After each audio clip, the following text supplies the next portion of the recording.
Hello students, standard 12th OCM में last हमने section C का रिवीजन किया था। आज के इस वीडियो में हम सेक्शन डी का रिवीजन स्टार्ट करेंगे। उसमें हम सबसे पहले चैप्टर 1 का रिवीजन स्टार्ट करने वाले हैं। So let's get start. अब यहाँ पे हमें फर्स्ट क्वेश्चन दिया हुआ है, discuss the importance of management. First point is necessary in every field. अब management is required not only in the field of activity but also in the types of activities like religion, defense, education, politics, sports, etc. Management functions like planning, direction and control are required in this activities. अब यहाँ पे necessary जो management वो सब field में ज़रूरी होता है।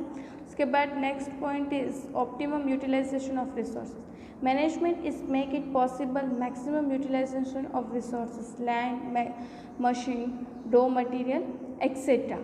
Then after third point is accomplishment of objective. Management is necessary for the accomplishment of objectives. Management makes it possible to take maximum utilization of resource. अब यहाँ पे क्या होगा कि अगर हम accomplishment of objective करेंगे तो उसके कारण मैनेजमेंट के कारण हम हमारे जो रिसोर्सेज है उसका हम ज़्यादा से ज़्यादा यूज़ हम कर सकते हैं। Useful for the success of business. In the success of business unit, contribution of management is more as compared to other elements of a business unit. यहाँ पे जो सबसे ज़्यादा जो कंट्रीब्यूशन है वो किसका होता है? मैनेजमेंट का होता है। फिर fifth point is increase the job opportunity. If the management is efficient the firm soon develop itself as a company which leads to further increase for the job opportunity. उसके बाद का नेक्स्ट पॉइंट है increase in profit. Generally, business unit works with the motive of profit. Therefore, it is rightly said that profit is barometer of the efficiency of business. Seventh point है social benefit. Every business is carried out as a part of society and for which the benefit of society. This provides goods at reasonable rate which result into welfare of the societies. फिर उसके बाद है national motive. Management is essential to maximum utilization of untapped human resource and factory of production for the economical, social and national development of an economy। इस तरह से हमारा first question complete हुआ। हमारा सेकंड क्वेश्चन है explain the management as profession. Profession is an activity where specialized knowledge and specific field is acquired and it is used for the welfare of entire society. The profession of the above people is an activity which has following characteristics. First is required of specialized knowledge. As per the nature of profession, specialized knowledge is required in it. For example, LLB for lawyer. फिर उसके बाद अगर दूसरा example दूँ इसका ये मैं आपको तो MBBS और MA, MD और MS degree for the necessary of doctor. यहाँ पे हम दो भी एग्जाम्पल लिख सकते हैं। ये सारे एग्जाम्पल्स जो हैं वो प्रोफेशंस के हैं। उसके बाद है increase in the knowledge of research, knowledge and research like other profession in management due to experience and training increase knowledge. जैसे अलग अलग फील्ड में एक्सपीरियंस से नॉलेज बढ़ता है, इसी तरह से मैनेजमेंट पे एक्सपीरियंस से नॉलेज बढ़ता है। Professional association, all the professionals from there association management in the same way to has own association. IIM give the education and training of management. जैसे अदर फील्ड्स में किस उनके एसोसिएशन होते हैं, इसी तरह से मैनेजमेंट के भी खुद के एक एसोसिएशंस होते हैं, मतलब कि ग्रुप्स भी होते हैं। Then after implementation of code of conduct, each of the professional association flame code of conduct for its members. Code of conduct मतलब कि सेम जो काम होता है वो सब लोग जो है वो सेम काम करेंगे। Moral responsibility is an important factor for any profession कि मोरल रिस्पॉन्सिबिलिटी होना इम्पोर्टेंट है। From the above characteristics, it is clearly said that the profession is beneficial to an individual, society and the entire country. उसके बाद third question क्या है हमारा, explain the function perform by top level management. यहाँ पे top level management कौन से काम करता है वो हमें बताएगा। First is to lay down primary and secondary objective of business,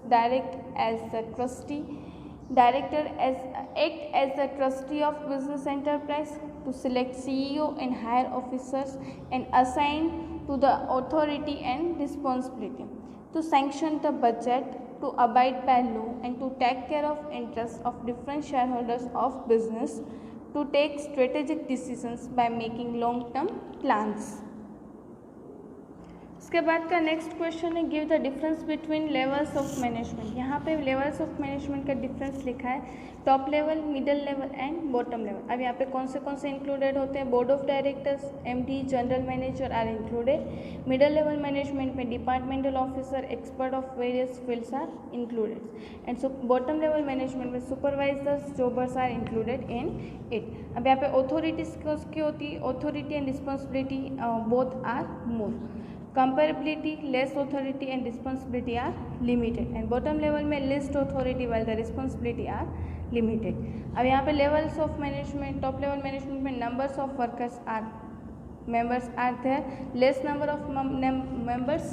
फिर middle level management में compare more to the top level management and bottom level management में जो है वो ज़्यादा number of managements होते हैं, there are more number of members are there। Fourth point is compensation, all round development is required। अब top middle level management में specialize knowledge and bottom level management में required of knowledge of one's department के यहाँ पे all round knowledge होना ज़रूरी है। फिर मिडल लेवल मैनेजमेंट में कि स्पेशलाइज नॉलेज होना जरूरी है और बॉटम लेवल मैनेजमेंट में उनका जो डिपार्टमेंट है उसी का ही नॉलेज होना जरूरी है। फिर decisions, top level management decisions taken by there are more risky, decisions taken by middle level management is less risky and bottom level management decision taken by them is less risky। उसके बाद यहाँ पे हमारा next point है discuss the importance of coordinations. अब यहाँ पे coordination की इम्पोर्टेंस दी गई है। Coordination makes functions like planning, organising, directing, controlling etcetera effective. It make possible all business activities in an easy manner। Coordination does not leave work incomplete, so no possibility of duplication of work. It maintains harmony among various departments. It enables to maintain a balance between order and time. Coordination leads toward accomplishment of pre-decided objectives। अब यहाँ पे उसके बाद 6th question है discuss the importance of human resource management. यहाँ पे human resource management की हमें इम्पोर्टेंस दी गई है। Efficiency of employ tends to increase, possibility of profitability of business increase, business prestige is maintained, higher standard for the quality of goods are maintained, maximum utilization of factor of production is possible, reduction in labor turnover ratio is seen। उसके बाद 7th question है what are the function of financial management. Financial management के functions क्या हैं? To estimate the financial need, to make financial plan from the view point of duration, time duration, to prepare budget, to allocate fund, to decide capital structure and to select source of acquisition of capital, to carry out the procedure of acquiring the finance. इस तरह से हमने आज chapter 1 का जो section D था वो complete किया। इन द नेक्स्ट वीडियो हम जो चैप्टर 2 है उसके सेक्शन डी हम करेंगे। Thank you.